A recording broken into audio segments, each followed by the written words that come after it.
종말에 대해 일반 사람들이 말할 때에 종말 그러면은 모든 것이 끝나는 것. 왜냐하면 단어적인 측면에서 종말은 모든 것이 끝나는 것을 말하고 있습니다.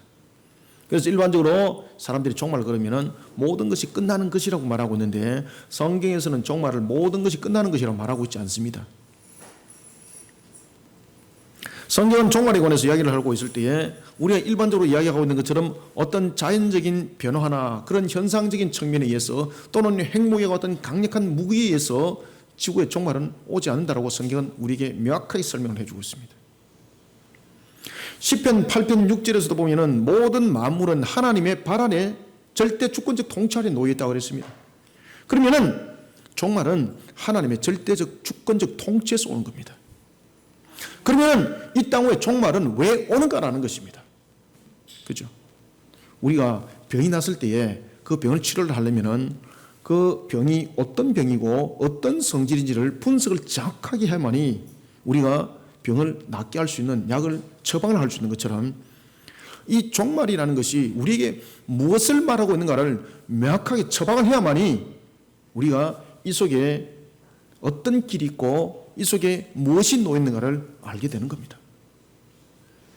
데살로니가 교회도 보면은 사도 바울이 있던 그 당시에 극단적 종말론주의자들에 의해서 교회가 혼탁한 속에 빠지게 되는 겁니다. 왜 그런가 하면 이 종말에 대한 명확한 것을 알지 못하다 보니까 이게 말이 와전이 돼가지고 극단적 종말론 속에 빠져가지고 생업을 포기하게 되고 또는 성적 타락 속에 놓이는 자들이 생기게 되고 막 이런 다양한 속에 문제들이 생겨났던 것도 있었던 것입니다. 그러니 우리는 이 종말을 통해서 정확한 분석을 해나가야 되는 겁니다. 그러면 이 종말을 우리가 어떻게 분석을 해나갈 것인가? 과학적인 분석이 아니라 하나님 안에서 이 내용들이 분석이 되어져야 되는 겁니다. 그러면 우리는 어떻게 유한성을 가진 자가 어떻게 무한성을 가지고 있는 하나님 안에서 그 종말을 찾아낼 것인가라는 것입니다. 그래서 하나님은 우리에게 성경을 주셨습니다. 성경을 이렇게 보니까 종말은 하나님에 의해서 단행되어지는 것인데, 그것은 바로 창세기 3장 15절의 언약의 성취였다는 것입니다. 우리가 종말에 대한 부분들을 제일 먼저 성경 속에서 찾는다면 바로 창세기 3장 15절을 우리가 찾을 수가 있습니다. 결국은 우리의 종말은 완전한 구원과 완전한 심판이 단행되어지는 결론이었다는 것입니다. 여러분, 요한계시록 20장 11절을 보면은 영생과 영벌이 갈라지는 것은 완전한 구원과 완전한 심판을 판결하는 자리가 되는 겁니다. 완전한 심판과 완전한 구원, 백보자 심판대가 열려지는 그때를 우리는 완전한 종말이라고 말하는 겁니다. 그때에 그 종말은 끝이 아닌 것입니다. 그때 종말은 무엇을 말하고 있는가 하면 죄악된 그런 피조 세계의 정리를 말하고 있는 것입니다. 그래서 우리가 종말을 향해서 달려가는 우리에게는 무엇이 소망이고 무엇이 희망인가 하면 바로 끝이 아니고 종말은 시작을 말하더라는 것입니다. 무엇을 말하고 있는가? 영생으로 시작하는가? 영벌로 시작하는가? 여기에서 갈림길이 바로 종말이라는 것입니다. 그리고 우리는 종말을 진단을 잘 해나가야 되는 겁니다. 그래야만이 종말을 잘 준비할 수 있고 그 속에 우리가 소망과 희망이 있다는 것을 알게 되는 것입니다. 지금 우리는 지금까지 역대 어떤 시절도 경험해보지 못한 그런 절박한 시대를 우리는 살아가고 있습니다. 이 시대를 향한 하나님의 분명한 음성이 있다는 것은 성경을 통해서 조명해주고 있는 바입니다. 우리가 종말이 단행되어질 때에 성경은 세 가지의 큰 재앙이 이 땅에 임할 것을 가르쳐주고 있고, 이 세 가지 재앙은 각각 7단계로 완전수를 통해서 증거되어질 것이라고 하나님께서 우리에게 말씀을 하고 있습니다. 특히 각각 세 가지 재앙 속에서 나타나고 있는 인해재앙, 나팔재앙, 대접재앙이 7단계로 일어난다는 것은 하나님의 완전한 주권적 통치 아래서 진행되어진다는 것을 말하고 있습니다. 그러면은 이 재앙들은 왜 일어나는가라는 것입니다. 그리고 이 재앙을 통해서는 하나님의 어떤 음성이 있는가를 잘 분석을 하셔야 됩니다. 그래서 하나님이 우리에게 성경을 준 것 아니겠습니까? 특히 우리가 지금 겪고 있는 이 재앙은 인해 재앙에 이미 5번째 인이 떼지고 6번째 인이 떼지는 그 직전에 지금 일어나는 재앙들입니다. 그러면은 이런 재앙들은 왜 일어나는가라는 것입니다. 이 재앙 속에는 두 가지의 음성이 있습니다. 하나는 하나님의 구원의 백성들을 불러 모으는 음성이 있고, 또 하나는 하나님을 대적한 자를 심판하는 하나님의 음성이 있는 겁니다. 그래서 우리가 인의 재앙 시대를 복음을 통해서 불러지는 은혜의 때라고 말한다면, 나팔 재앙은 인의 재앙에 부름을 받지 못한 완악한 택한 백성이 있습니다. 남은 그 백성들을 불러 모을 때 강력한 징계가 그 속에 더 임하는 거죠. 그것을 나팔 재앙이라고 하는데, 그 나팔 재앙을 통해서 마지막으로 두 번째 계수되어지는 남은 자 모든 것이 100으로 채워졌을 때, 그때 하늘의 문이 닫히게 되고, 그리고 난 뒤에 대접재앙이 임하게 되는데, 이 세 번째 강력한 대접재앙은 바로 악에 대한 심판을, 그리고 악에 대한 하나님의 뿌리의 근원을 뽑아버리는 그 심판의 재앙이 바로 대접재앙인 것입니다. 그리고 우리는 지금 우리가 당하고 있는 이 환난과 이 환경들을 통해서 우리는 영적으로 깨어있어서 주님의 음성을 들어야 하는 것입니다. 어떤 사람들은 이런 이야기를 합니다. 너무 그것을 환경적인 측면을 종교적인 측면으로 말하지 말라고 있는데, 죄송합니다만 모든 것은 하나님의 주권적 발 아래에 있습니다. 천지 만물을 만드신 하나님께서 오늘도 운행하고 계십니다. 이 모든 질병조차 이 모습을 통해서 하나님이 응답하고 계신다는 사실을 우리는 직시하셔야 됩니다. 우리가 마태복음에 보면은 18장 12절과 13절에 보면은 주님께서 우리의 중요한 말씀을 주고 있습니다. 그것은 뭔가 하면은 종말 때에 구원의 그 계수를 설명하고 있을 때에 99을 설명하고 있고, 이런 하나를 설명을 하고 있습니다. 잃어버린 남은 하나의 양을 설명하고 있습니다. 우리의 완전한 구원이 임할 때에 종말이 완전히 끝나는 것이고, 그때 백보자 심판대 속에서 이제 심판의 영생과 영벌로 갈라지는 그 단행 모든 부분들이 100이라는 완전수가 채워졌을 때, 충만의 수가 채워졌을 때, 하나님의 택한 백성, 하나님이 구원하시고자 예정했던 그 모든 부분들이 작정하심과 섭리하심을 통해서 완성되어졌을 때에, 그때 모든 것은 단행되었습니다. 특히 마태복음 18장 12절에 보면은 99이라는 수가 있습니다. 이 99이라는 수는요, 바로 첫 번째 계수에 해당되는 수고, 그리고 남은 하나는 마태복음 18장 13절에 나타나고 있는데 100에 부족한 하나입니다. 이 100에 부족한 하나가 바로 나팔 재앙 속에서 하나님으로부터 징계를 통하여서 부름을 받는 자들이고, 그런가 하면 지금 인의 재앙 속에서 나타나고 있는 것은 바로 99의 계수가 이 속에 채워지는 겁니다. 그래서 우리는 성경 속에서 보면은 하나님의 택한 백성의 그 수가 채워질 때 우리에게 완전한 종말이 단행되어지고 새하늘과 새 땅이 열립니다라고 말할 때, 이것을 너무 포괄적으로 보시면 안 됩니다. 이것을 좀 세분적으로 보셔야 될 이유가 있습니다. 그것은 뭔가 하면은 우리가 민수기에도 보면은 이스라엘 백성들이 전투에 나갈 병력을 계수할 때에 1차 계수가 있고, 기업의 분배를 할 때에 마지막으로 모든 전투를 마무리 짓는 측면에서 계수를 하는 그 계수가 있습니다.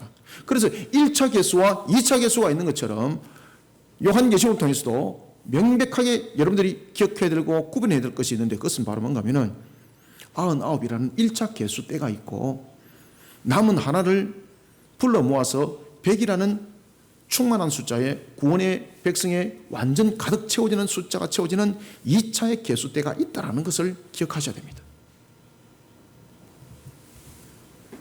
지금 우리는 복음으로서 환란이 물론 있습니다만은 극심한 대환란이 일어나지 않는 상태, 특히 7 나팔 재앙은 첫 번째 재앙, 두 번째 재앙, 세 번째, 네 번째 재앙까지는 그 극심한 재앙을 우리로 하여금 대환란이라고 말하지 않습니다. 화라고 말하지 않습니다. 그런데 5번째, 6번째, 7번째 재앙은요, 화라고 설명할 정도로 강력함이 나타납니다. 첫째 화로다, 둘째 화로다, 셋째 화로다. 왜? 완악한 하나님의 택한 백성, 하나님의 택한 백성 속에도 보면은 복음으로 부름을 받는 자가 있고, 복음을 불러도 오지 않는 완악한 자가 있는데, 그 남은 자들을 마지막으로 회초리를 두들겨서 그들을 불러 모으기 위해서 세 가지의 화가 집중적으로 쏟아지게 되는데, 그것이 바로 나팔 재앙입니다. 그러면 지금 우리는 어느 때 살아가고 있는가? 우리는 바로 99의 계수를 채우는 측면의 은혜의 때를 살아가고 있고 이미 5번째 인이 떼진 상태를 살아가고 있습니다. 4번째 인이 보면은 나타나고 있는 상황 중에서 온역, 질병, 그리고 짐승으로부터 죽음을 당하는, 그런가 하면 그 4번째 인이 떼지고 난 뒤에 5번째 인이 떼진 상태에서는 그것이 더욱더 강력하게 나타납니다. 그리고 단 6번째 인이 떼질 때는 그 부분들이 더욱더 더 강력하게 일어납니다. 왜 그럴까요? 여기 하나님의 음성이 있습니다. 그래서 우리는 깨어들어야 합니다.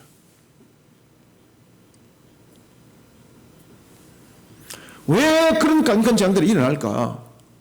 하나님의 택한 백성들을 불러 모으는 측면에서 2가지입니다. 첫 번째는 하나님의 택한 백성을 불러 모으는 측면에서 그들로 하여금 환난을 통해서 주님을 바라보게 하고, 또한 2번째는 이미 구원받은 자들이 영적으로 게으른 자가 되어서는 안 된다는 겁니다. 예수님께서도 승천하시기 전에 제자들에게 어떤 말씀을 남겼습니까? 마지막으로 남긴 말씀이 마태복음 28장 18절에서부터 20절의 지상대위임령, 그죠? 너희들은 아버지와 아들과 성령의 이름으로 세례를 주고 그것을 가르쳐 그랬던 거예요. 복음을 전하는 측면에서 하나님의 택한 백성들을 불러 모으라는 거죠. 그러면 그것을 어디까지인가? 사도행전 1장 8절에 우리에게 증거해 주고 있습니다. 바로 고을과 같은 우리가 살고 있는 이런 성읍인 예루살렘, 그리고 나라와 민족인 유대, 그런가 하면 소외된 지역인 사마리아, 그리고 온 세계 열방인 땅끝까지 이르러서 그 정인이 되어라고 말씀을 주고 있는데, 여기에 대해서 교회가 게으른 겁니다. 여기에 대해서 하나님께서 음성을 주고 있는 겁니다. 그러니 지금 현재 일어나고 있는 재앙을 통해서는 우리에게 2가지 강력한 음성을 들려주는데, 하나는 교회를 향한 하나님의 음성이고요, 2번째는 악의 무리를 향한, 이단과 같은 악의 무리, 사탄과 함께하고 있는 이 이단과 우상 숭배자들 향한 하나님의 음성인데, 내가 너희들을 반드시 심판하리라 라는 강력한 메시지인 것입니다.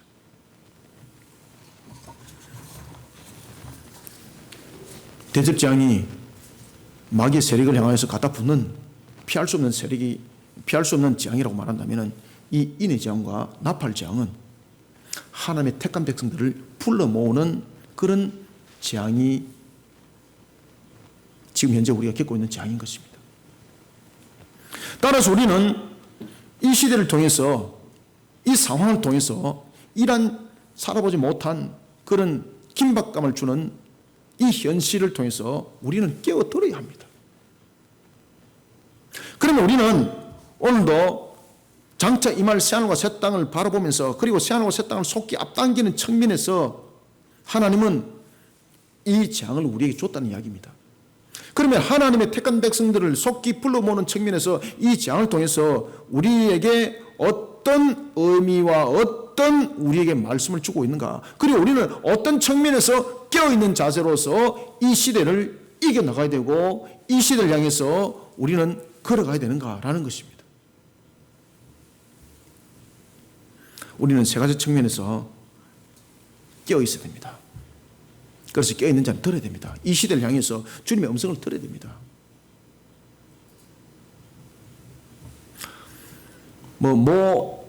이단에 있는 총회장은 지금 이 질병이 마귀가 자신들을 흔드는 것이라고 말하고 있는데, 꿈 깨시길 바랍니다. 하나님이 당신들을 향한 심판이라는 것을 들으시길 바랍니다. 우리는 오늘도 이 시대를 향한 하나님의 음성을 듣고 우리는 깨어있는 자가 되어야 되는 것입니다. 그러면 깨어있는 자의 모습 속에서 우리에게 나타나야 될 것은 무엇인가? 3가지 모습이 나타나야 됩니다. 먼저 첫 번째, 우리가 1절 한번 읽고 보겠습니다. 1절, 2절, 2절 읽읍시다. 시작. 7째 인을 떼실 때에 하늘이 반시간쯤 고요하더니 내가 보매 하나님 앞에 7 천사가 서 있어 7 나팔을 받았더라. 아멘. 인의 재앙은 무엇인가 하면 두루마리를 펼치는 것이거든요. 두루마리를 펼쳤을 때에 이제 본격적으로 우리에게 이 종말의 마지막 부분들이 단행이 되어지는 겁니다. 그리고 이 인을 떼는 것은 아무나 떼는 것이 아니라 인을 뗄 자격을 가진 자가 인을 뗍니다. 그것은 인을 뗀 자격을 가진 자가 누군가 하면 바로 어린 양 보혈의 피로서 우리의 죄를 대속하신 그분이 인을 떼는 것이었습니다. 그러니 첫 번째 인은 바로 십자가 사건으로 인을 뗐던 것입니다. 이런 속에 우리는 지금 다섯 번째 인이 떼진 대환란의 시대를 살아가고 있는데, 이것이 환란인지 무슨 때인지 사람들이 잘 구별을 하지 못하는 것은 그것이 너무나도 길게 우리 속에 적용이 되어졌고, 그리고 반복적으로 우리 속에 있다 보니까 이것이 우리의 그냥 일상생활이 되어버린 겁니다. 우리는 이런 속에서 반드시 기억해야 될 것은, 먼저 첫 번째는요, 우리를 축복하시는 분도 하나님이시요 심판하시는 분도 오직 하나님 한 분이라는 것을 기억하셔야 됩니다. 시편 8편 6절의 말씀 속에 무엇이 우리에게 증거를 해주고 있습니까? 만물이 하나님의 발 아래 있다는 것을 우리에게 증거해주고 있습니다. 만물이 하나님의 발 아래 있다. 만물이. 축복하시는 분도 하나님이시요 심판하시는 분도 오직 하나님이 한 분이라는 이 사실을 우리는 세상 가운데 바르게 증거해내야 됩니다. 그래야만이 바른 분석을 하고 있고 바른 속에서 우리의 모습들이 나타나는 겁니다. 따라서 축복하시는 분도 그리고 심판하시는 분도 오직 하나님 한 분이라는 사실을 세상 가운데 증거해 나가면서 택한 백성을 구별해내는 복음사역, 그 복음사역에 맡겨진 사명을 다하는 교회, 사명을 다하는 성도들이 되시길 바랍니다. 지금은 99이라는 그 수를 채워야 될 때입니다. 근데 이 99이 다 채워져야만이 지금 이 재앙이, 우리 속에 임하던 재앙이 피할 길이 생기는 겁니다. 이 99을 채우지 못하면 이 재앙은 우리가 함께 계속 겪게 되는 겁니다. 여러분, 우리는 요한계시록에서 말하고 있는 인의 재앙 가운데서 다섯 번째 인이 떼진 시대를 지금 살아가고 있는데, 이 다섯 번째 인은요, 떼진 지 이미 오래전에 떼지는 겁니다. 네 번째 인도 이미 오래전에 떼졌습니다. 특히 여러분들 네 번째 인이 떼졌을 때에 강력한 그런 재앙이 나타났던 이 지구상에 나타났던 사건을 한번 기억 한번 해보십시오. 유럽에서 나타났던 패스트 병으로 인해서 유럽의 3분의 2가 그냥 썰어버림을 당했습니다. 그것이 모든 것들이 인의 재앙 속에서 나타났던 결론들이었습니다. 여러분들 세계대전 기억나 안 나십니까? 1차 대전, 2차 대전 뿐만 아니라 유럽에서 일어났던 30년 전쟁, 100년의 전쟁, 이 모든 것들이 인의 재앙 속에서 나타났던 결론들이었습니다. 그런데 이런 부분들이 긴 세월을 통해서 나타나니까 사람들이 이것을 분별하지 못하고 이 속에서 분별력을 잃어버리는 겁니다. 분명한 것은 이 모든 시대는 그저 일어나는 것이 아니라 하나님이 우리에게 던져주는 강력한 메시지라는 사실입니다. 인을 뗄 때마다 나타나는 재앙은 앞에서 일어나는 재앙의 플러스가 되는 겁니다. 그래서 이 인이 뗄 때마다 더 강력한 역사가 일어나게 되는 겁니다. 그럼 이것을 멈추도록 만들어야 됩니다. 이 멈추도록 만드는 것은 길은 딱 하나밖에 없습니다. 왜냐하면 이 재앙을 통해서 하나님께서 음성을 들려주고 있거든요. 99이라는 하나님의 택한 백성을, 그 구원의 백성들을 불러 모으는 일에 우리는 전력을 다해야 됩니다. 이제 다섯 번째 인이 떼졌습니다. 이미 떼진 상태 오래된 세월을 갔습니다. 그리고 이제 곧 여섯 번째 인이 떼집니다. 이 여섯 번째 인이 떼질 때도 하나님께서 우리에게 그 인을 떼는 가장 큰 이유는 무엇인가 하면 구원의 백성들을 빨리 불러 모으는 일에 너희들이 일어서라는 것이었고, 또 하나는 악의 무리를 향해서 너희들은 반드시 심판이라는 것을 다시 한 번 더 들려주고 있는 것입니다. 그런데 여섯 번째 인을 떼졌을 때에 나타나는 상황은요, 강력함입니다. 지금까지 일어났던 이 질병은요, 플러스 알파가 될 뿐만 아니라 하늘에서 기한 현상이 나타나는데 땅에서는 큰 지진이 일어나고, 그리고 하늘에서는 해가 검은 상복을 입은 것처럼 변해버리고, 그리고 달은 마치 붉은 핏빛처럼 변해버리고, 그런데 더 큰 문제는 하늘에서 별들이 우수수 떨어지게 되는데 심각한 문제들이 일어나게 되는 겁니다. 여러분들, 하늘에서 별이 떨어져서 어디로 가겠습니까? 바다에 떨어집니다. 강물에 떨어집니다. 바다를 오염시켜버립니다. 물을 오염시켜버립니다. 공기를 오염시켜버립니다. 지금 여러분들이 마스크를 끼고 다니시는데 다음에는 여섯 번째 재앙이 일어날 때는 마스크도 효능 없습니다. 물 문제, 여러분들이 지금 가지고 있는 그 강물에서 물 못 먹습니다. 그래서 지하수에 심각한 문제들이 일어나게 되는 겁니다. 그런데 이 문제가 속히 매듭이 지어질 수 있는 길이 있는데, 그것이 바로 99을 불러 모으는 것입니다. 그래서 주님께서 그 99이 어디 있는지 이미 답을 다 줬지 않습니까? 어디 있다고요? 예루살렘이라는 고을에 있고 유대라는 나라와 민족이 있고, 그래서 우리는 나라와 민족의 복음만을 위해서 교회가 일어서야 합니다. 저 북녘 땅의 복음화를 위해서 우리는 사력을 다해야 됩니다.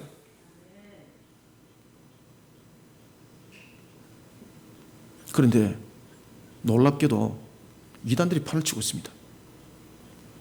하나님께서 이 재앙을 통해서 지금 응답하고 계십니다.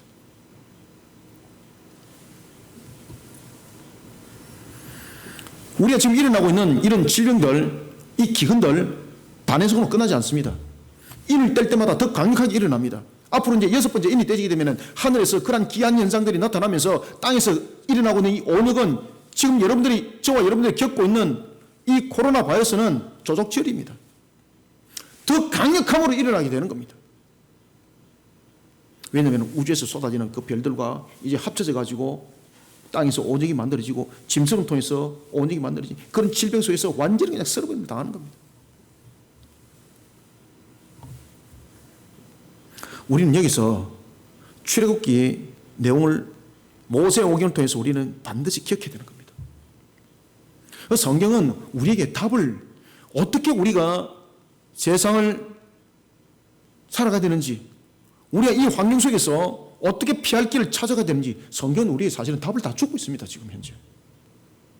그래서 깨어있는 자는 들어야 됩니다. 이 시대를 향한 하나님의 음성을 들어야 합니다. 여러분, 출애굽기 7장부터 12장에 보면 어떤 사건이 등장합니까? 애굽에서 내렸던 열재앙을 우리는 기억하고 있습니다. 사람들은 그럽니다. 이 열재앙, 하나님의 놀라운 역사다. 애굽을 쳐버렸다. 하나님이 그것만 말하는 것이 아닙니다. 이 열재앙을 통해서 요한계시록을 함께 설명을 해주고 있습니다. 여러분들, 이스라엘 백성들이 고센 땅에 머물 때에 그때 그들이 고센 땅에 처음부터 고센 땅에서 왕성하게 일어나지 않았습니다. 야곱의 70명의 가족들이 고센 땅에 머무르면서 그 속에서 430년이라는 세월을 그들이 겪었고 그 속에서 그들은 종으로 살았지만은 약 한 200만 이상의 하나의 민족을 형성하게 되었던 그 고센 땅. 그 고센 땅뿐만 아니라 애굽 전 지역에 열재앙을 내리게 될 때에 하나님께서 첫 번째 재앙에서부터 세 번째 재앙이었던 피재앙, 개구리재앙, 이 재앙, 이 부분들은 이스라엘도 함께 겪습니다. 그런데 네 번째 재앙인 파리재앙에서 성경은 우리에게 이렇게 이야기를 하고 주고 있습니다. 출애굽기 8장 22절에 보면은 네 번째 강력한 파리재앙으로부터는 고센 땅을 구별해냈다라고 말하고 있습니다. 왜 구별해냈을까요? 하나님께서 그들을 건져내기로 하나님이 예정하신 그 1차 계수의 수가 채워졌기 때문에 하나님이 멈추는 거예요. 어디? 고센 땅에는 멈추는 거예요.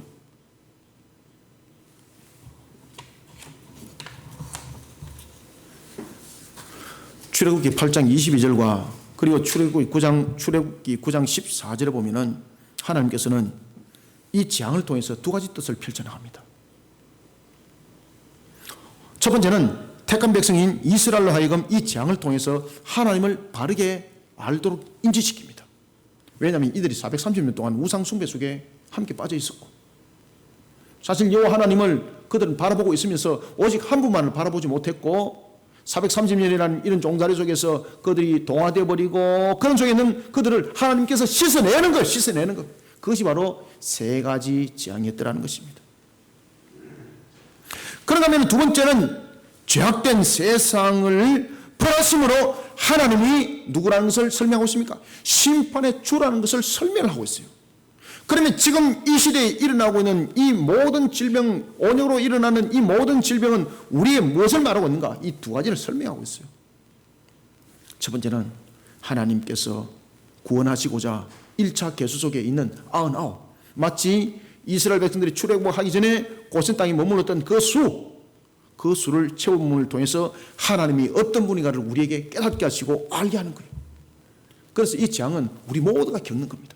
그런데 문제는 이 모두가 겪는 이 재앙이 우리 속에 99이라고 택함을 받은 우리 속에 이 재앙이 속히 우리 속에서 제거되기 위해서는 우리가 이 재앙으로부터 피함을 받기 위해서는 어떻게 되는가 하면 99의 그 개수가 채워져야 됩니다.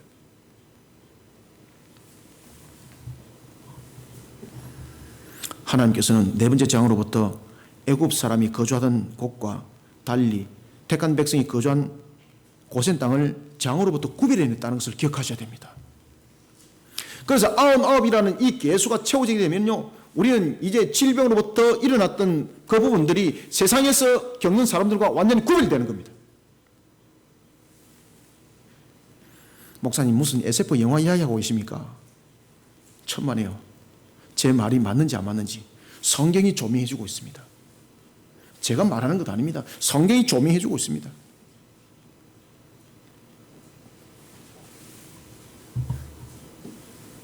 아흔아홉에 그 개수가 차게 되면은 마치 고센 땅을 애굽에 거하는 사람들과 구별해냈던 것처럼 하나님이 구별해내버려요.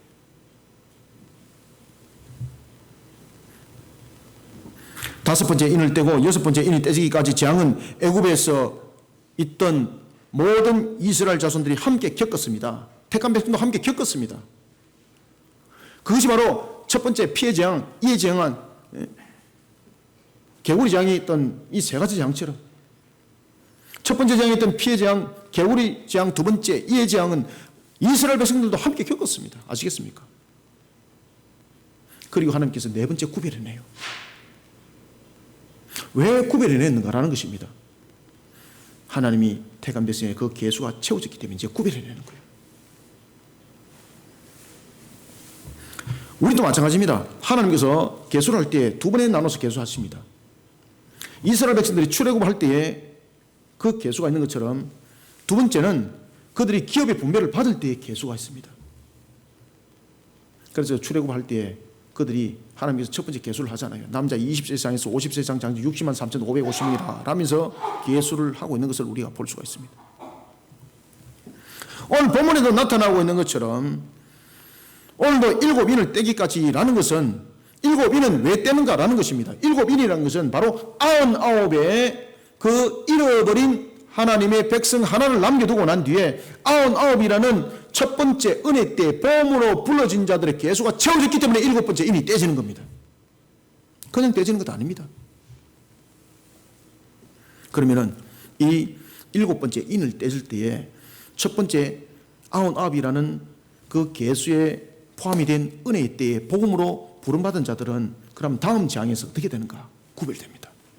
그래서 요한계시록 7장 16절부터 17절은 우리에게 이런 말씀을 주고 계세요. 어떤 말씀을 주고 계시는가 하면 이런 말씀을 줍니다. 그들이 다시는 줄이지도 아니하며 목마르지도 아니하고 해나 아무 뜨거운 기운에 상하지도 아니하리니 이는 보좌 가운데 계신 어린 양이 그들의 목자가 되고 생명수 샘으로 인도하시고 하나님께서 그들의 눈에서 모든 눈물을 씻어 주실 것입니다. 아멘. 이거는 새하늘과 새 땅에서 일어나는 것 아닙니다. 새하늘과 새 땅에서 물론 눈물을 닦아줍니다만 이것은요 인의 재앙으로부터 구별하는 겁니다. 사랑하는 성도 여러분, 이 세상을 축복하시는 분도 이 세상을 심판하시는 분도 하나님이십니다. 지금 이 세상에서 일어나고 있는 감당할 수 없는 상황은 하나님께서 우리를 향해 들려주는 두 가지 음성이라는 것을 기억하시길 바랍니다. 하나는 택한 백성을 구원의 길로 인도하는 것이고 또 다른 하나는 악을 향한 심판이라는 겁니다. 99의 택한 백성의 수가 채워지면 강력한 여섯째 인이 그 재앙이 마무리가 됩니다.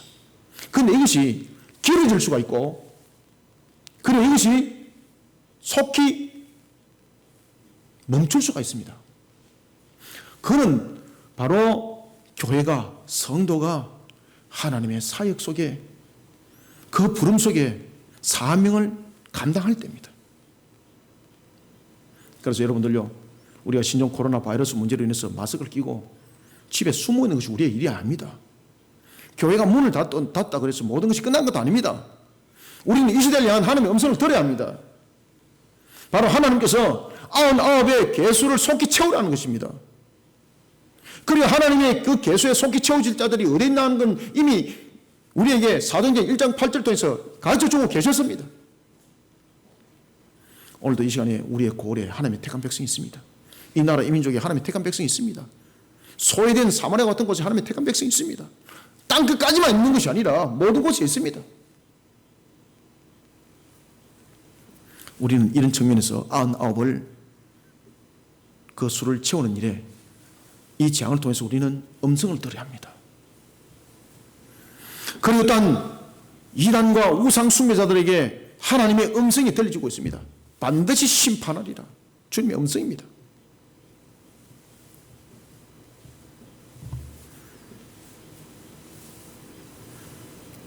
아흔아홉의 그 개수가 채워지게 되면은 제가 방금 여러분들에게 읽어드렸던 요한계시록 7장 16절부터 17절의 말씀처럼 우리를 구별해냅니다. 다음 재앙으로부터 구별해냅니다.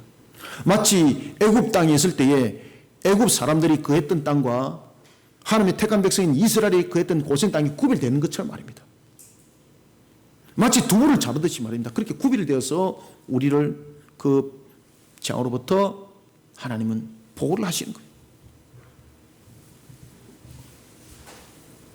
우리는 이 사실을 세상 가운데에 증거해 나가면서 하나님의 택한 백성들을 구별해내는 복음사에게 그리고 맡기진 그 사명에 대해서 사력을 다하는 교회가 되어야 합니다.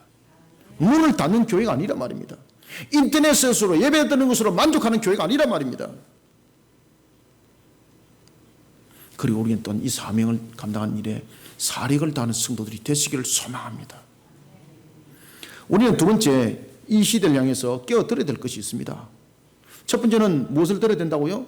우리가 해야 될 일이 무엇인가를 주님께서 말씀하고 계세요. 아시겠습니까? 그 다음에 두 번째는 우리는 어떻게 깨어있어서 이 음성을 들어야 되는가. 두 번째 3절 한번 읽어보겠습니다. 시작. 또 다른 천사가 와서 제단 곁에 서서 금향로를 가지고 많은 향을 받았으니 이는 모든 성도의 기도와 합하여 보좌 앞 금제단에 드리고자 함이라. 아멘. 두 번째는 여러분들 무엇인가 하면요, 이 99이 성도들이 기도의 향료가 하늘로 올라갑니다. 그런데 그 다음에 잘 보십시오. 그 향료가 나중에 불이 되어서 땅에 쏟아집니다. 그러면 우리는 이 99이 굉장히 중요한 역할을 해야 되는 것입니다. 우리가 99이 나중에 나팔장으로부터 완전 구별됩니다. 아시겠습니까? 제가 오후 예배 때에, 제가 다음 주나 오후 예배 때에 제가 요한계시록을 이 재앙에 대해서 한번 특강을 한번 해드리는 거 하겠습니다. 왜냐하면 이 부분에서 우리가 반드시 구별을 할 수 있고 분별할 수 있어야 됩니다. 이 성도의 기도가 왜 중요한가 하면은 성도의 기도는 두 가지와 함께 실리게 되는 겁니다. 99이 구원한 것으로만 끝나는 것이 아니라 이 99이 구별된 것으로만 끝나는 것이 아니라 이 99 가운데서 14만 4천과 같은 그런 군사로 쓰임받는 자가 있고요. 그 다음에 남은 자들은 기도의 향료가 되어야 되는 겁니다. 영적 전투를 이제 치르게 되는 겁니다. 마지막 전투. 왜? 남은 하나를 불러모으기 위해서 강력한 영적 전투가 이제 일어나게 되는 겁니다.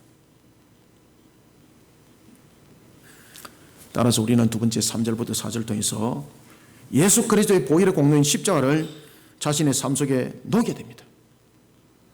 예수 그리스도를 자신의 삶 속에 못 녹이면요, 이 마지막 영적 전투에서 우리는 패배를 당할 수밖에 없어요. 예수 그리스도의 보혈의 공로인 십자가를 자신의 삶 속에 녹이며 세상 가운데 치러지는 영적 전투를 하나님께 영광의 예물로 올려드리는 교회 성도가 되어야 되는 것입니다. 일곱 번째 인이 되질 때에 재앙이 잠시 멈춥니다. 그때 하늘이 고요합니다. 왜? 우리가 이제 태풍 전야를 우리가 고요함이라 그러지 않습니까? 마찬가지입니다. 그때 고요함은 요한계시록 6장 17절에 보면은 진노의 큰 날을 알리는 태풍 전야의 고요함입니다. 그리고 이때 나타난 특이함이 하나가 있는데 그것은 바로 뭔가 하면은 7이라는 숫자가 완전수를 상징하고 있듯이 99이라는 이 첫 번째 계수에 들어온 성도, 그 99에 들은 그 계수에 들은 자들이 7이라는 인의 재앙 속에 기도를 올려드립니다.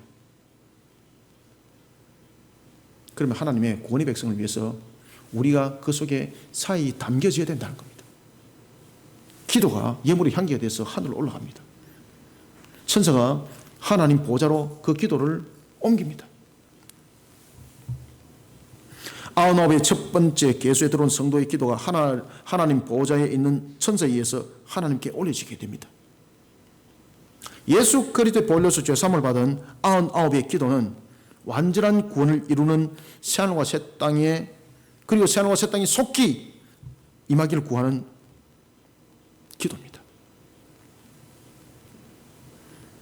우리가 3절부터 4절 두 절을 읽고 다시 한번 더 말씀드리겠습니다. 시작. 또 다른 전사가 와서 제단 곁에 서서 금향로를 가지고 많은 양을 받았으니 이는 모든 성도의 기도와 합하여 보좌 앞 금제단에 드리고자 함이라. 향연이 성도의 기도와 함께 천사의 손으로부터 하나님 앞으로 올라가는지라. 아멘. 굉장히 중요합니다. 왜냐하면 이 99의 1차 개수 속에 들어있는 이들의 기도가요, 영적 전투를 동반하게 되는 겁니다. 아주 중요합니다. 실질적으로 이 속에는 순교자로서 뽑혀서 남은 하나를 불러러 가는 자가 있고요, 그 다음에는 남은 자들은 전부 다 기도의 향연이 되는 겁니다. 이 강력한 마지막 전투가 이제 일어나게 되는 겁니다.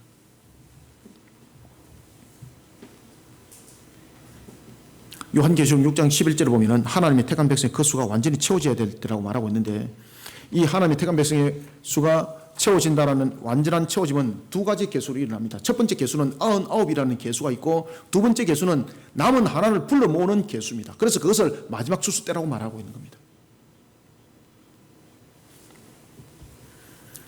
여러분, 하나님의 택한 백성의 그 수가 완전히 채워지게 되면은 마귀를 완전하게 멸하는 심판이 단행된다는 것을 누가 알겠습니까?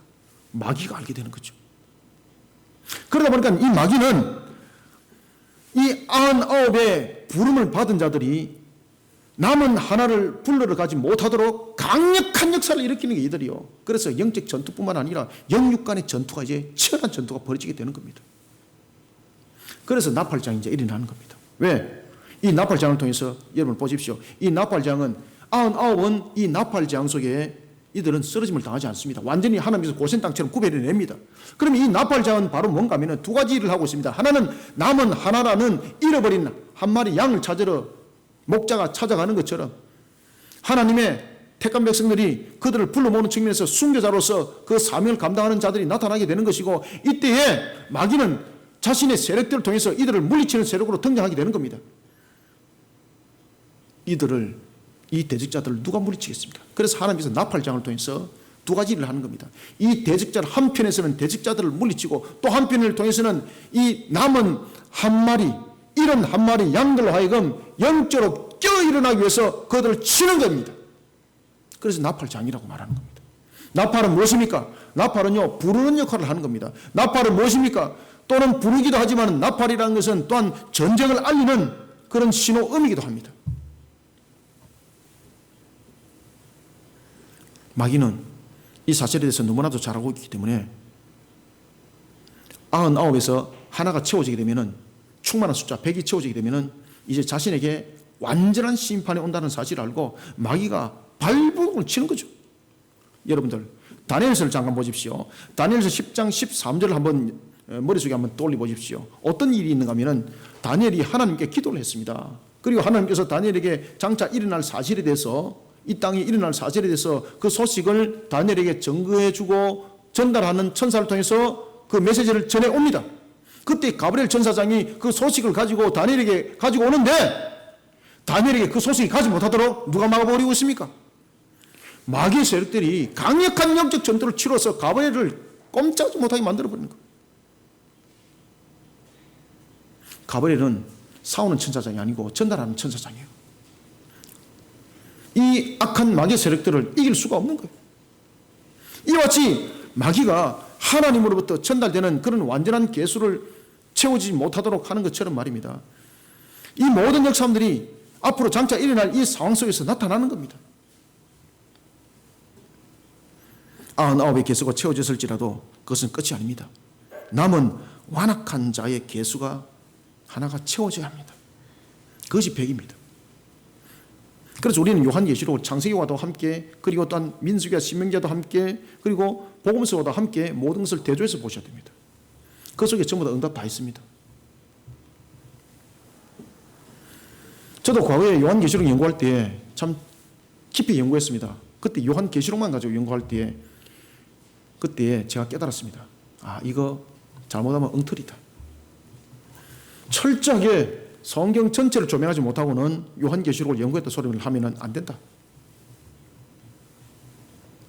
여러분, 99이 채워지는 은혜 때도 그렇지만은 완악한 남은 하나를 불러 모으는 극심한 환란이 함께하는 시험의 때 또한 그를 부르는 자의 수고가 있어야 되는 겁니다. 그러니 요한계시록 6장 11절은 정하기를 그들의 동무 종들과 형제들도 자기처럼 죽임을 당하여 그 수가 차기까지니라 라고 정하고 있는 겁니다. 하나님은 이것을 예물로 받는다는 거죠. 하나님 이것을 예물로 받는다는 거죠. 이것이 하나님께 영광의 예물이 된다는 거죠. 그러면 우리는 이런 영적 전투를 어떻게 치러 나가서 이기게 되는가? 에베소서 6장 11절이 우리에게 증거하고 있습니다.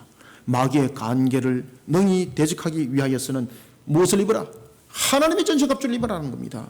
진리의 띠를 띠고 의의 흉배를 치고 복음의 신을 신고 믿음의 방패를 들고 구원의 투구를 쓰고 말씀의 성령의 검으로서 마귀의 간계를 능히 이겨나가서 마지막 남은 완악한 하나를 불러 모으는 그런 예물이 되라는 것입니다.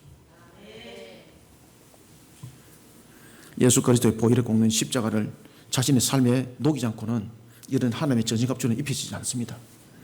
우리의 능력으로 안 됩니다. 우리의 지식으로 되지 않습니다. 하나님께 올려드리는 아름다운 예물의 향기로 종말의 동력을 이루어나가는 교회와 성도들이 다 되시기를 소원합니다. 그 다음에는 우리가 5절을 세 번째 5절을 읽읍시다. 어떻게 우리는 깨어 있어야 되는가? 우리는 어떻게 깨어서 들어야 되는가? 5절을 한번 읽습니다. 시작.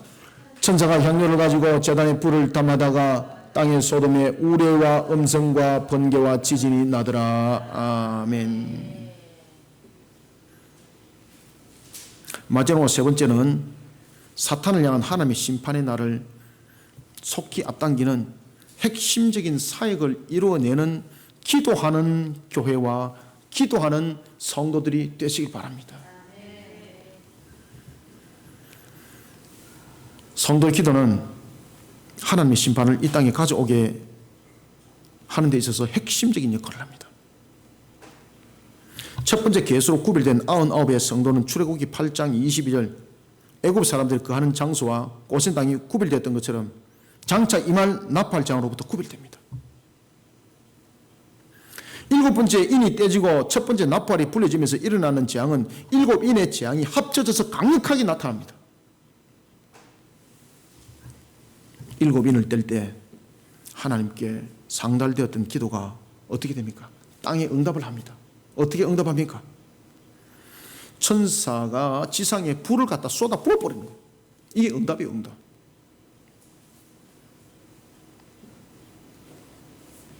그리고 뒤에서 하늘 보다로부터 우레와 음성과 번개가 발생합니다. 그리고 강력한 지진이 동반됩니다. 앞으로 일어날 재앙의 강력함을 예고하고 있습니다. 사랑하는 성도 여러분, 종말의 완전한 심판의 단행은 99의 계수가 채워진 성도의 기도가 매우 중요한 역할을 감당합니다. 99의 계수에 채워진 성도의 기도는 이 세상의 어떤 세력의 능력보다 강합니다. 이들의 기도는 하나님의 불이 됩니다. 그리고 땅에 쏟아집니다. 역사를 일으킵니다. 구속의 역사가 하나님의 주권적 뜻에 의해서 진행된다면 99의 계수에 세워진 성도의 기도는 하나님께서 구원의 역사를 이루어가는 데 중요한 동인의 역할을 하는 겁니다. 영적으로 완악한 상태에 놓여져 있는 남은 하나, 이들은 보통에서 불러 모아지지 않습니다. 왜냐하면 마귀가 그냥 휘어감은 상태에 있는 겁니다. 영적으로 완악한 상태에 놓여있는 남은 하나는 마태복음 24장 10절부터 12절을 보면 그들은 많은 시험에 빠져 있습니다. 그런가 하면 거짓 선자의 미혹에 넘어가서 불법을 자행하고 있습니다. 그러니까 썩은 교리 속에 빠져 있는 거죠. 그러니 이 완악한 자 속에서는 이단 속에도 하나님의 택한 백성이 있을 수 있고요. 또는 세상 속에서 타락의 극치에 달려가는 속에 있는 그 자들 속에도 있고요.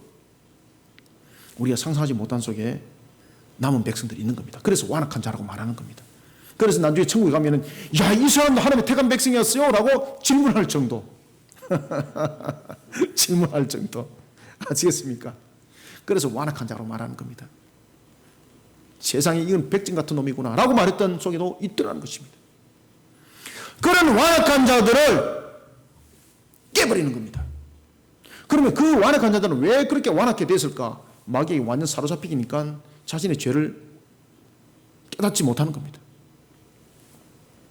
그래서 마귀가 많은 시험을 통해서 그들을 유혹하는 겁니다. 물질로 유혹합니다. 정욕으로 유혹합니다. 아시겠습니까?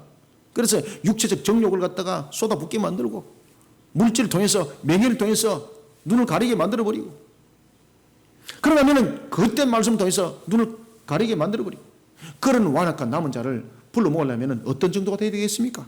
강력한 역사가 일어나면 안 되는 거예요. 그래서 하늘에서 불을 쏟아버리는 거예요. 이 불을 쏟아버리는 데는 무엇이 동인이 되었더라? 99의 기도입니다. 99의 기도. 99의 기도.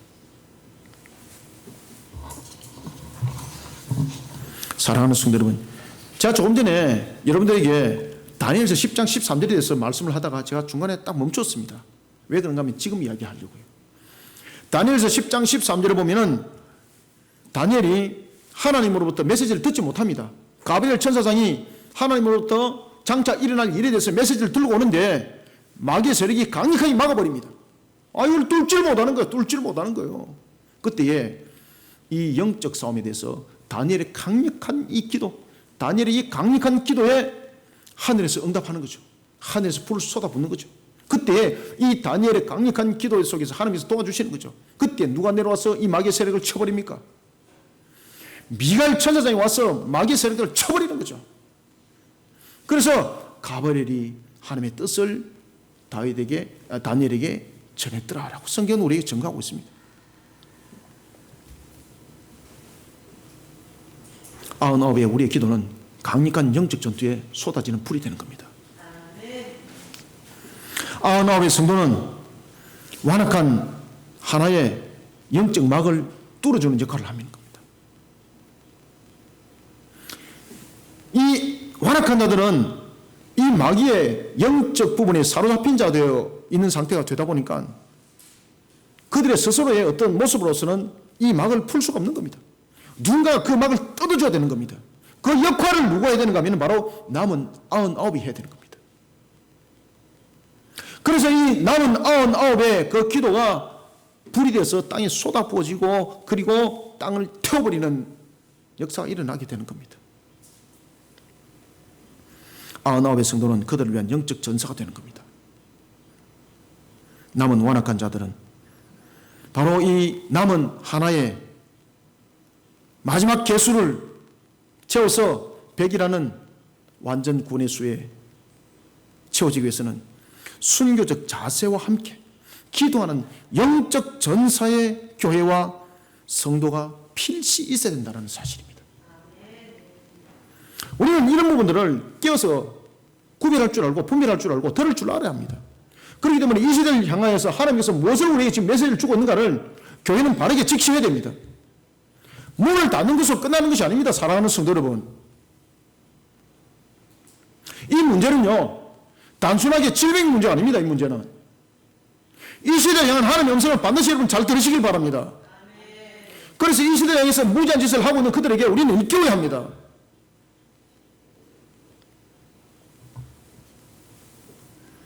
영적 전사인 교회가 되길 바랍니다. 영적 전사인 성도들이 되시길 바랍니다. 이런 속에 새하늘과 새 땅을 속히 앞당기는 저와 여러분들이 다 되시기를 소망합니다. 말씀을 맺겠습니다. 사랑하는 성도 여러분, 이 시대를 향한 하나님의 음성에 대해서 교회는 영적으로 끼어들어야 합니다. 성도는 영적으로 끼어들어야 됩니다. 이 땅에서 일어나고 있는 각종 온역에 따른 질병 그리고 짐승을 통한 죽음은 요한계시록 6장 8절의 말씀의 성취입니다. 앞으로 더 강력하게 일어납니다. 그러면 계속해서 문을 닫을 것인가라는 것입니다. 교회는 답은 거기 있지 않습니다. 그래서 제가 2부 예배 때는 좀 말씀드리기 좀 그런데 1부 예배 때는 제가 좀 상상까지 말씀을 좀 드렸습니다. 제가 우리는 준비해야 됩니다. 앞으로 이 땅 위에 일어나는 공기 오염 이거 장난 아닙니다. 여러분들 앞으로 일어나는 이 모든 사항들은 교회를 향한 하나님의 음성이고, 그 다음에 악한 무리를 향한 하나님의 심판의 음성입니다. 우리는 이러한 재앙들을 속히 멈추기 위해서는 99에 대한 책임이 교회 속에 있습니다. 반드시 교회 속에 있습니다. 교회 밖에 없습니다. 교회 안에 있습니다. 그 책임이. 구원의 백성을 어떻게 교회 밖에서 불러 모읍니까? 교회 밖은 전부 다 이단이고 우상 숭배자들이고 세속 속에 심판받을 자들밖에 없는데, 그들이 어떻게 구원의 백성들을 불러 모을 수 있겠습니까? 교회 속에 책임을 말하고 있습니다. 그렇기 때문에 교회는 문을 닫는 것으로서 해법을 찾는 것보다는 이 시대를 통한 하나님의 음성을 들어야 되는 것입니다.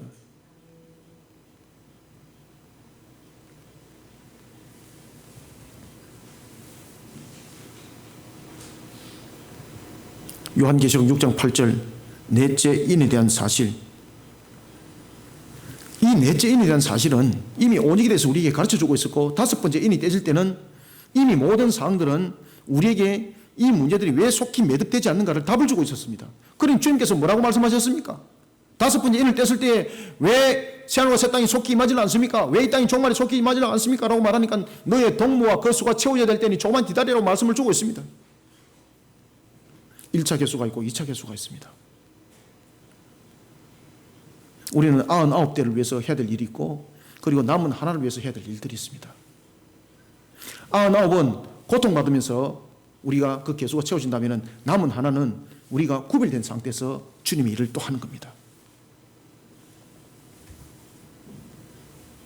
우리는 여섯 번째 인이 떼지기 전에 들려지는 주님의 음성을 들어야 합니다. 만약에 여섯 번째 인을 뗐는데도 이런 주님의 음성에 교회가 민감하지 못하면 앞으로 여섯 번째 인은 더 강력하게 일어납니다. 마치 이것이 멈추지 않는 것처럼 지속적으로 일어납니다. 이 부분들이 속히 매듭이 지어주기 위해서는 이 속에 하나님의 음성을 듣고 교회들이 자신의 주신 사명과 사역에 사력을 다하는 그런 모습이 되어야 되는 것입니다. 여러분들, 하나님께서 교회를 세운 것은 밥 한 그릇 더 주려고 교회 세운 것 아닙니다. 세미나하라고 교회 세운 것 아닙니다. 너희들 교회 속에 사람 끌어모으라고 교회 세운 것 아닙니다. 하나님의 택한 백성의 그 개수를 채우는 일에 사력을 다하라고 하나님께서 교회를 허락하신 것입니다.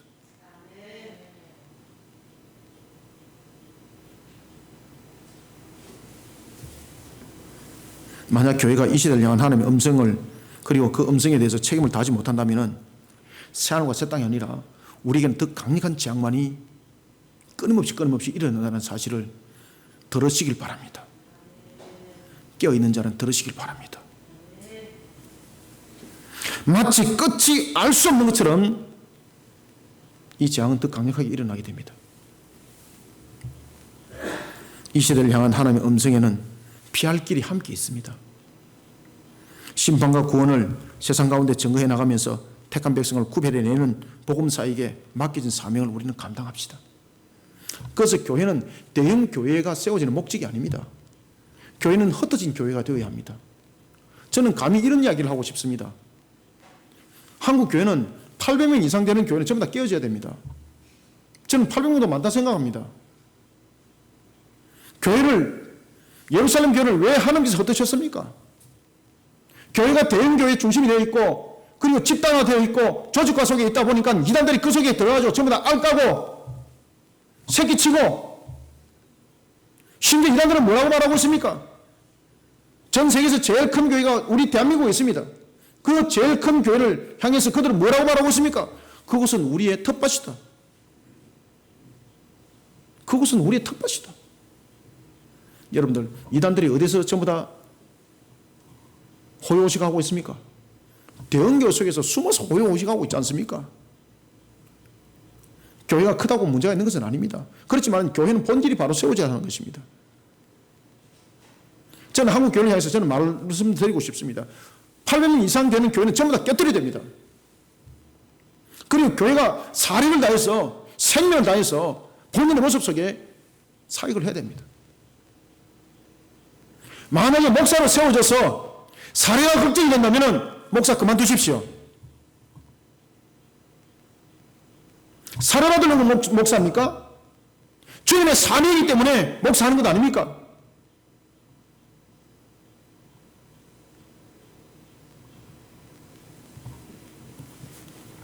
이 시대를 향한 주님의 음성을 들읍시다. 이 시대를 향한 주님의 음성을 들읍시다. 사랑하는 성도 여러분, 그리스도의 보혈의 공로인 십자가를 자신의 삶에 녹여야 됩니다. 세상 가운데 치러지는 영적 전투를 하나님께 영광 예물로 올려드려야 됩니다. 그렇게 되었을 때에 우리는 나팔장으로부터 피할 길이 있습니다. 이런 가운데 우리는 새하늘과 새 땅의 문을 속히 여는 그런 사역 속에 앞장서는 교회가 되기 바랍니다. 그런 성도들이 되기를 주님의 이름으로 축원합니다. 살아계신 아버지 하나님, 주님의 은혜를 감사드립니다. 눈에는 보지 않지만 살아계신 하나님을 믿음으로 바라보면서 오늘도 이 시간에 주의 음성을 듣습니다. 들을 귀 있는 자는 들을지어다. 그러니 하나님께서는 요한계시록을 통하여 7교회를 통하여 에베소 교회를 뿐만 아니라 라오디아 교회에 이르기까지 귀 있는 자는 성령이 교회들에게 하는 말씀을 들을지어다라고 말했습니다. 우리가 자랑 삼을 것이 무엇이 있고 또한 우리가 해야 될 것이 어찌 우리의 능력으로 되겠습니까? 성령님 도와주시고 오늘도 우리가 주님의 음성에 민감한 교회로 성도로 마지막 종말 때를 주님의 뜻 가운데 세워 나가기를 소망합니다. 세상 사람들은 종말을 바라보면서 끝이라고 한탄하고 있고 그 속에서 소망과 희망을 찾지 못하고 있지만은 우리는 이 종말이 바로 완전한 구원과 완전한 심판을 말하고 있다는 이 사실을 알고 있는 우리는, 이 사실을 아는 우리는, 이 사실에 대해서 들은 증인인 우리는 그 들은 사실을 세상 속에서 증거하면서 하나님의 구원의 백성, 남은 백성들을 불러 모은 일에 사력을 다해야 될 줄 믿습니다. 이 사명일에서 게을치 않는 교회 되게 도와주시옵고 이 사명일에서 우리 모든 성도들이 분연히 일어서게 하여 주시옵소서. 원인과 환경을 가지고 내가 못한다 소리 말게 하시고 뭐 어떤 환경을 더해서도 마지막 종말 때 주님의 음성을 듣고 사력을 다하는 하나님의 마음을 시원케 하는 전사가 되어 주님으로부터 참으로 수고했다 나의 종아 눈물을 닦아 그 땀을 닦아주는 수고함이 하나님께 영광이 되고 기쁨이 되게 또한 도와주시옵소서. 세상 속에 무너질 것들이 얼마나 많습니까? 그러나 그 속에도 또한 주님의 음성이 있는 줄 압니다. 하나님, 오늘도 이런 질병으로부터 나라가 참으로 암울한 시대를 걸어가고 있지만은 이러한 시대를 향해서 또한 하나님께서는 교회를 향하여 이 종말의 때를 속히 실현해 나가는 일에 복음의 사명사역을 감당하라는 주님의 음성이 있고 그런가 하면 또한 이단과 우상 숭배자들을 향한 세속주의자 인본주의들을 향한 하나님의 심판의 음성이 있는 줄 압니다. 이 사실에 대해서 우리가 바른 정인이 되기 위해서는 먼저 십자가 안에 나를 녹여야 되겠습니다. 이런 또한 영적 전사가 되어 하나님으로부터 부름받게 해주시고 이 영적 전사로서 주님의 사역을 힘있게 감당하는 우리 거리심교회 반석 위에 세워진 교회로서 사역하기에 부족함이 없도록 성령님 또한 도와주시옵소서. 예수님의 이름으로 기도드립나이다. 아멘.